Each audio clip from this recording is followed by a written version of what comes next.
This is the I Heart My Life show. Welcome to the I Heart My Life show. I'm Emily Williams, and today we have the incredible Dr. Mindy Patterson. She is a dietitian, and she's going to talk to us about gut health, amongst many other things. And she's also the creator of an amazing supplement, so we'll talk more about that as well, and just get to know a little bit more about her journey and her story to supporting all of her incredible clients and the work that she does in the world. So welcome to the show. Thank you so much. You have interviewed so many amazing women, so it's truly an honor to be here to speak with you today. Oh, thank you. Yeah, I always start with people's backstory. So I want to do the same with you. I want to understand how you got to where you are today and a little bit around what inspired you to do this work. Gosh, I grew up in a very, very small town in North Texas. I mean, we're talking farm life. I was surrounded by horses, cows, pigs, chickens, you name it. But it really shaped who I am today. It taught me a lot about responsibility and resilience. And I knew when I went to college that I wanted to be in the healthcare sector. I wanted to help people. So I went in as a physical therapy major, and I thought that was what I was going to do.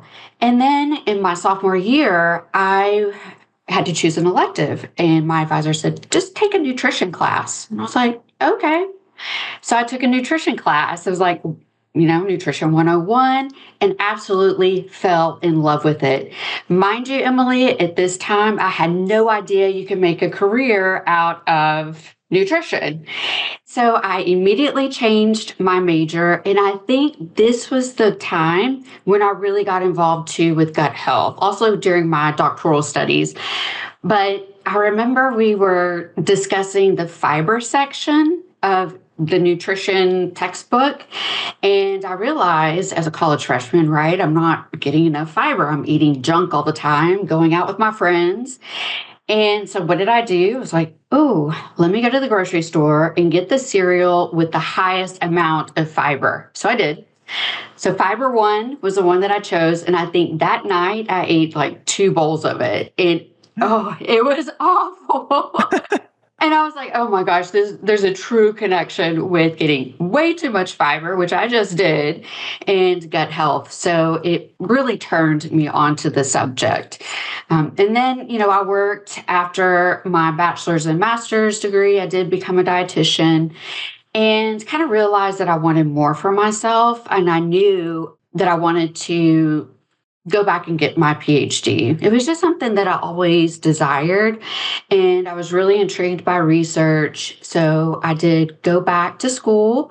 And I had 2 little children at the time, tiny babies. And yeah, I made it through. And I'm so glad I did because it has opened up so many opportunities. And that's one of the things that I want to tell your listeners is like, if you're in a job where you feel stuck, and you're not growing and you think it's going to be too hard to make the next step or maybe too financially, that would be a big barrier. I just want to encourage women to just do it. Just go for it. Listen to your gut and just go for it. Because if you don't, you'll always wonder, well, what if? And you don't want that hanging over your head. So I'm so glad I went on and received my degree. Amazing. So I want to take it back a little bit because there's a lot of people who might not understand what gut health actually is. So can you tell us more? How do you define that and why does it matter? Gut health is when you have a healthy gut, meaning you don't have excessive bloating, you don't have issues with regularity, like going from constipation to diarrhea, not to get too technical or, gross, but it's basically, just having a healthy, non-icky tummy. So when you have a healthy gut, you have good bacteria living in your gut. When you don't have a healthy gut, it's more sick per se, then that means you probably have a lot of bad bacteria living in your gut. So it's important to reverse that. And diet is the number one way to reverse a unhealthy or sick gut to a more healthier gut profile. And so, how would somebody know if they have bad gut bacteria or if they have some of if they're having some of these negative symptoms, obviously, if they're having irregularity or diarrhea, but what are the other symptoms that they might be experiencing? Also, I think issues with a slower type of metabolism. So maybe you're putting on a little bit of excess weight, but you're not changing much with your dietary or exercise habits. That is one. Having issues with your blood sugar, that is also key. Having more infections. People, when you have a toxic or bad gut, the toxins can easily cross through your gut and enter the blood, and that can cause frequent infections. So you're more likely to get a cold or the flu. So those are some key examples. Also, poor sleep, which, look, a lot of women have poor sleep just because we have a lot of stress going on, but there may be a time where it just becomes more present in your life or you become more attuned to it. Yeah, so really everything is managed by your gut health. And so, how would somebody know, like, they're listening to you and you're describing these symptoms? There could be other things causing lack of sleep or causing them to get sick. So, how would they actually know that this is a gut health issue? So let's turn it back to the diet, right? Because diet is a number one factor that impacts the gut microbiome, which impacts gut health. So if you don't get enough plants in your diet, so I'm talking fruits and vegetables, nuts and seeds, whole grains like oats and barley and brown rice. If you are not having a well rounded plant based diet, that means you're probably not getting enough fiber. You have to get enough fiber in your diet to feed your microbes. And so if you're low in fiber, then that means you probably need to up the intake of those healthy compounds, those healthy foods, so you can have a better gut. How much fiber should people consume on a daily basis? Usually around 25 grams per day. That's kind of the recommended amount. But if you want to have an impact on metabolism and your blood sugar, I recommend anywhere from 35 to 40 grams per day. But don't pull a Mindy. Don't go get Fiber One cereal in hopes to get that much. Always food first, fruits, vegetables at every meal, and whole grains. So that way you know that you're getting enough fiber.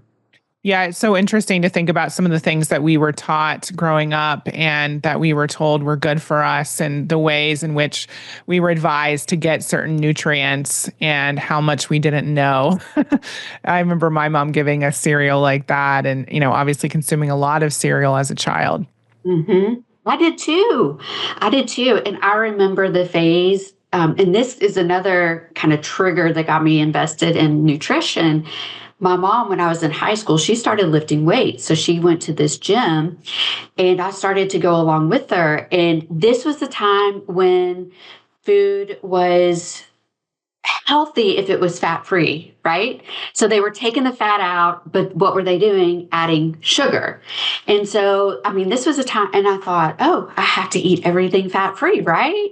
Well, we all know that was wrong because look where we are now.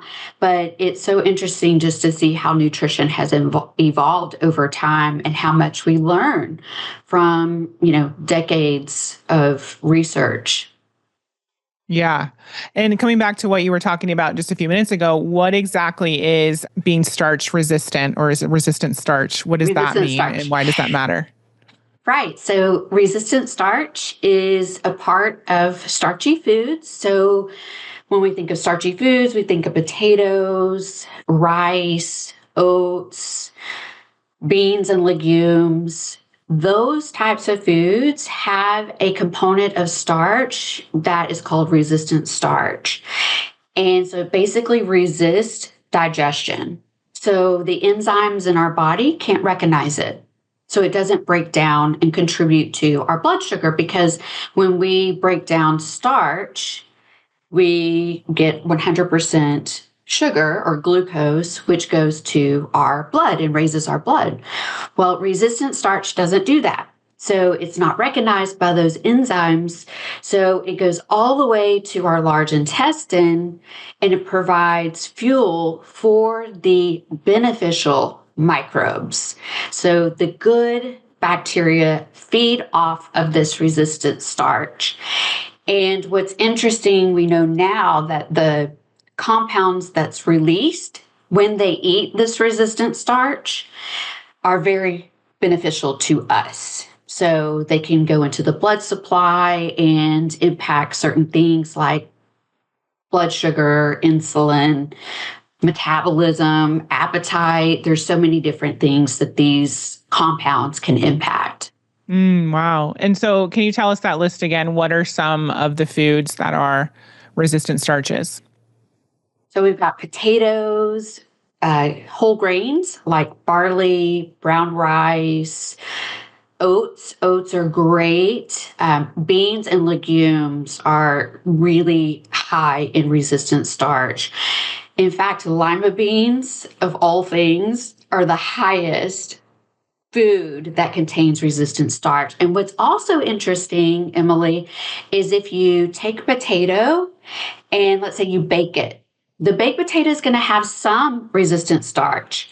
But then you take that baked potato and you chill it, it's going to almost double the amount of resistant starch because some of that starch is recompacted into a form that can't be digested, and that's known as resistant starch. So if you can eat your potatoes cold or cool, so think about, potato salad or throw some roasted potatoes on a green salad, Mediterranean type of salad. That is a great way to increase the amount of resistant starch. So interesting. And so you said that those can't be digested. So sorry if I missed that, but so the important component to this is that the body's able to utilize that in a different way than starches that can be digested? That is 100% correct. But it's really through the microbiome where we get the beneficial effects. So interesting. Okay. So if somebody's listening to this and they're ready to do exactly what you said, to have the potato salad, to eat it cold, what are some of the effects or results that they can see because of that decision? And I know you gave us some of the benefits previously, but I know that there's a lot of people thinking, okay, well, specifically, is this going to help me with weight loss or my energy levels? What would it look like if they increased the resistant starch in their life? Absolutely could. And let me just kind of backtrack. So we published a study, and Americans get about 4 grams of resistant starch per day. Studies show that we need about 15 upwards to 30 grams of resistant starch. So what I recommend is cold potatoes, a lot of beans and legumes, a lot of whole grains, especially in the same concept for oats.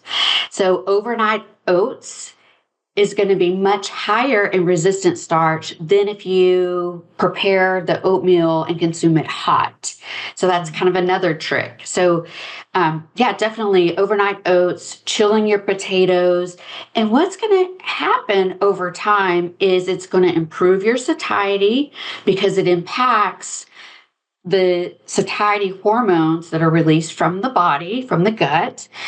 And that is also going to impact blood sugar and insulin regulation. So you might start to see improvements in blood sugar after you eat a resistant starch meal. And then you might also find that you become more regular.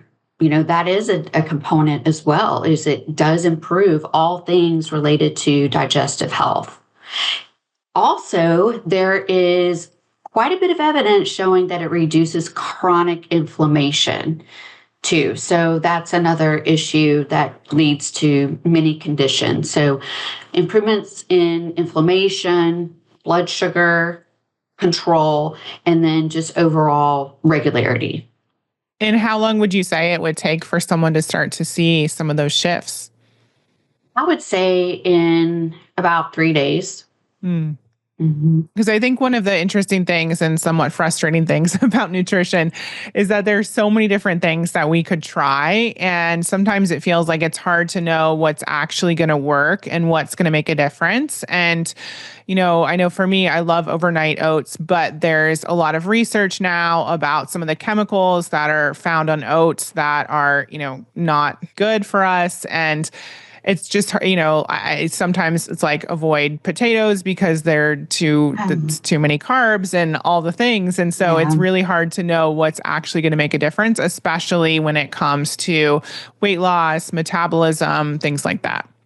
You are so correct. And a lot of those studies are not intervention type of studies. They're studies that have been following people for a long period of time, and they don't always decipher between, oh, was the potato fried or was it baked?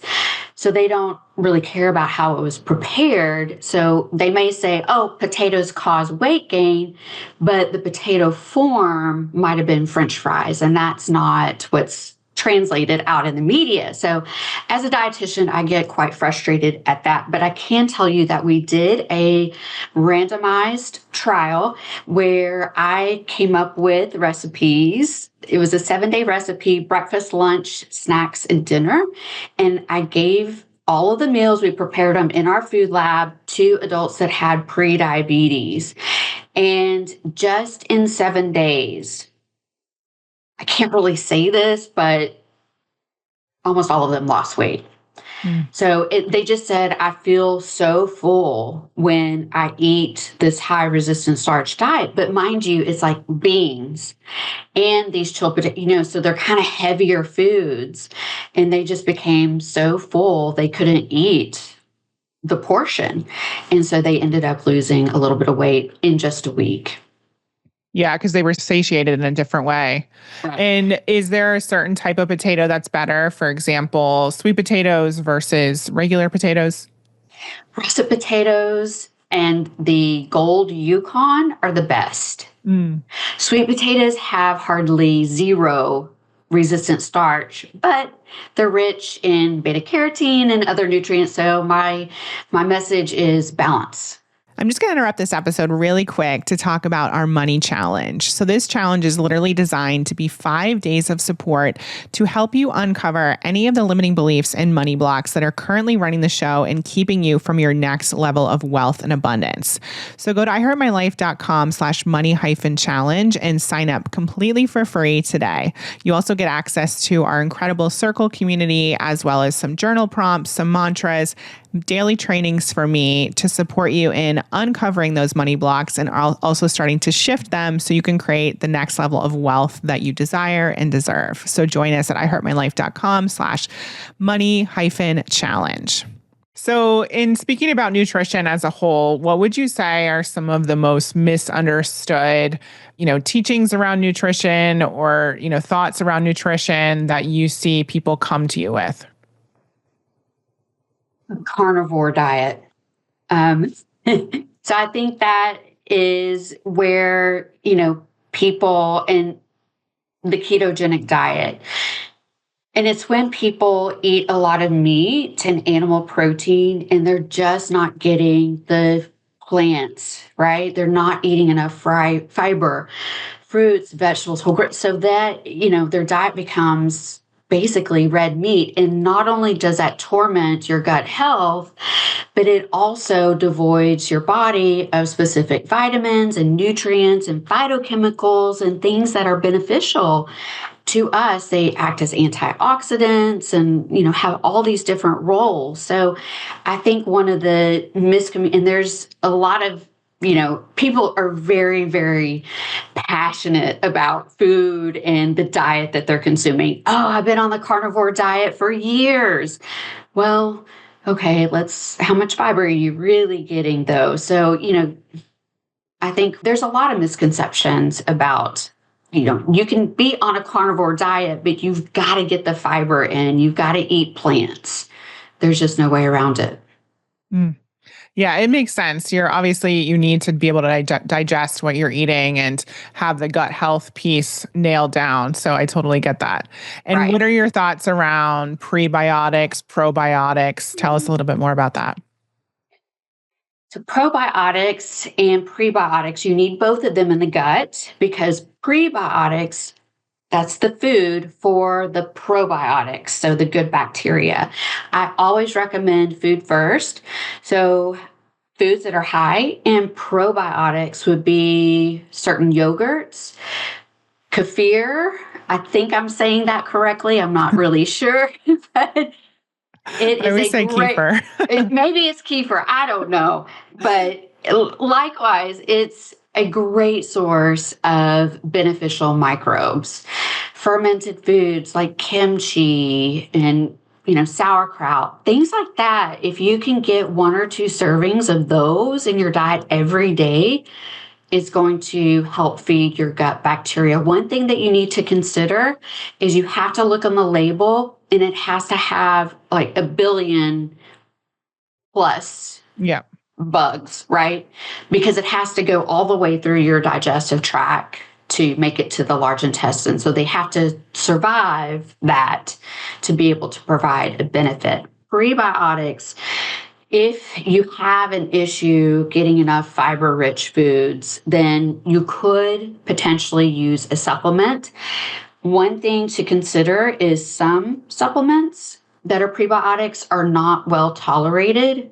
For example, again, you have to read the label.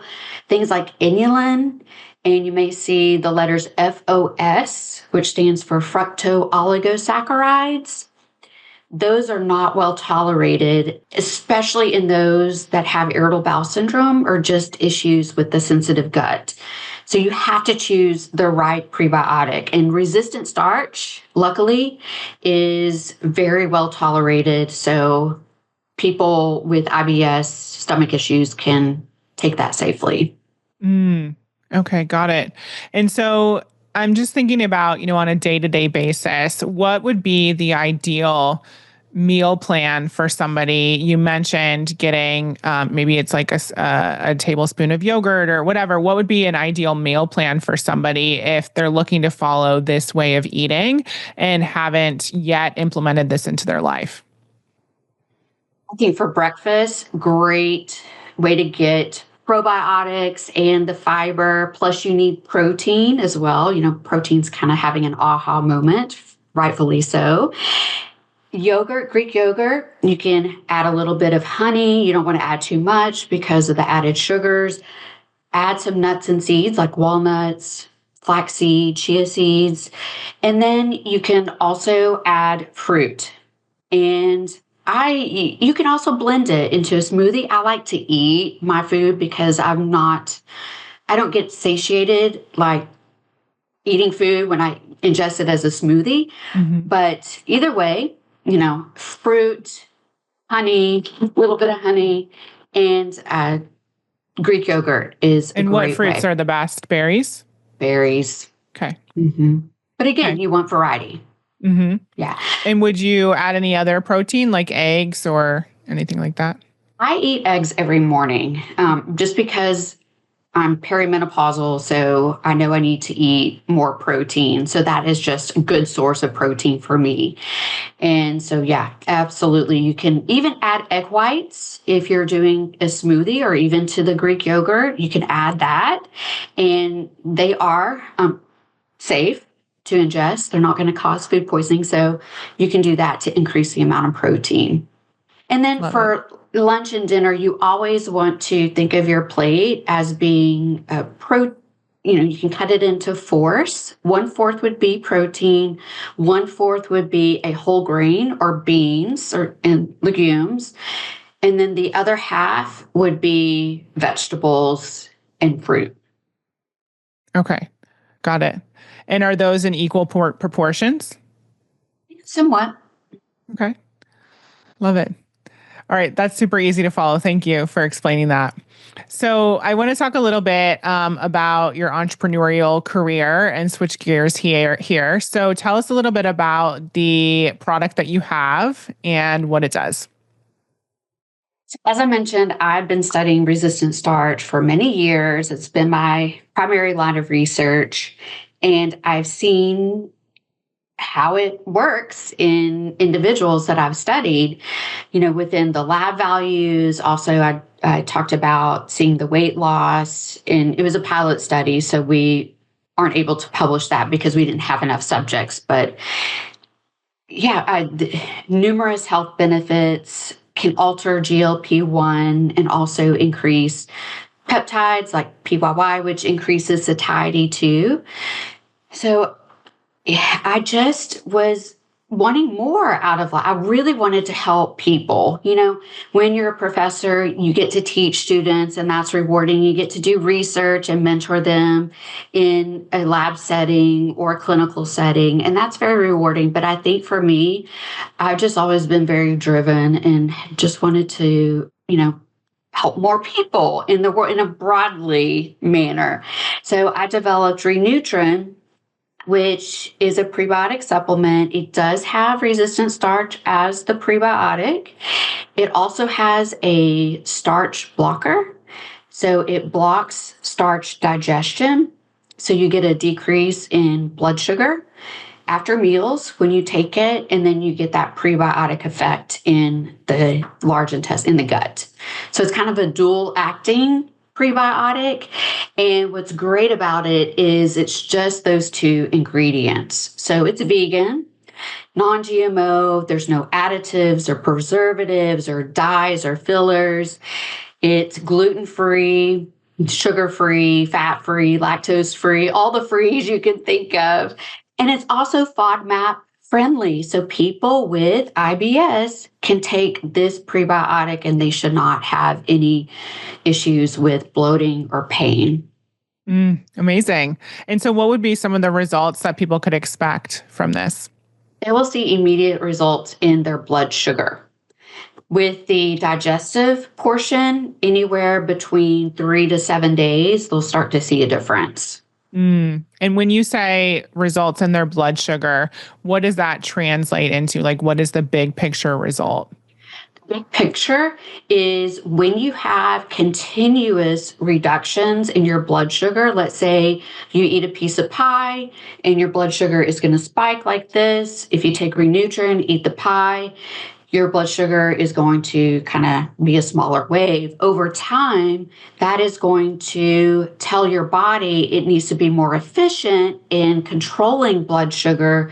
So it's going to reduce your risk of developing prediabetes, diabetes. It's also going to reduce inflammation because these spikes in blood sugar, that leads to chronic inflammation. So just managing blood sugar is really, really important.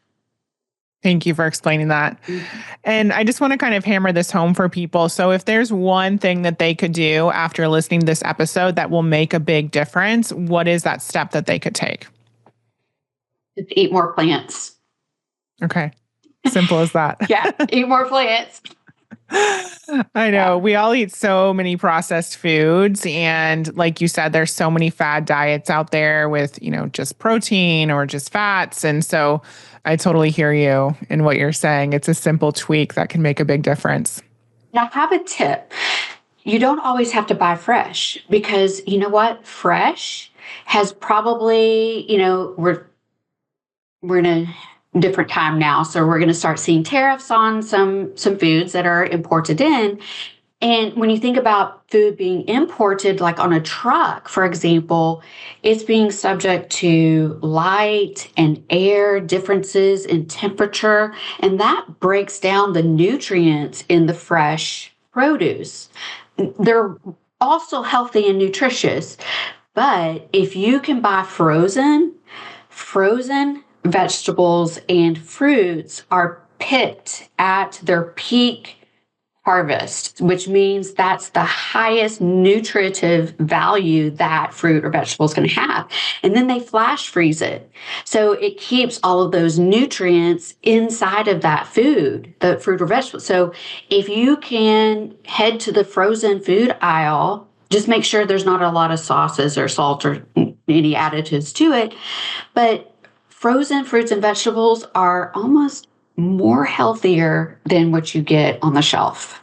Wow. Okay. Never heard that before. And That's to be amazing. cost effective too. Yeah. Thank you. Thank you for that. So I know that you have 10% off of your incredible prebiotic. So can you tell people where to find that? So they can go to my website. It's called renutrin.co. Renutrin, like renew your nutrition, kind of a merge of both of those words. And I'm offering 10% off and free shipping. So the code is spring10. So you get that 10% discount. Amazing. And we'll add that to the show notes, of course, as well. So, final question I ask all of our guests on the I Heart My Life show. What is one way that people can create a life that's better than their dreams, that far exceeds their wildest imaginations of what's possible? Pushing yourself out of your comfort zone. So, for example, I'd always wanted to get my PhD and I always say, oh, no, I've got 2 little kids. It's financially going to be a burden. But it was one of my dreams. So go for your dreams and don't let things hinder you. Thank you so much. I appreciate you, Mindy. Thank you for all your wisdom and for breaking this down for those of us who aren't as knowledgeable as you in these areas and for making it really simple to understand and start to take action on. I really appreciate you. Thank you for listening to the I Heart My Life show. If you enjoyed this episode, please share it with 3 friends or post about it on social media using the hashtag I Heart My Life show. And don't forget to rate and review the show on Apple Podcasts. It really does help us spread the movement far and wide. Remember, everything you desire is possible. Keep believing in your dreams and taking action.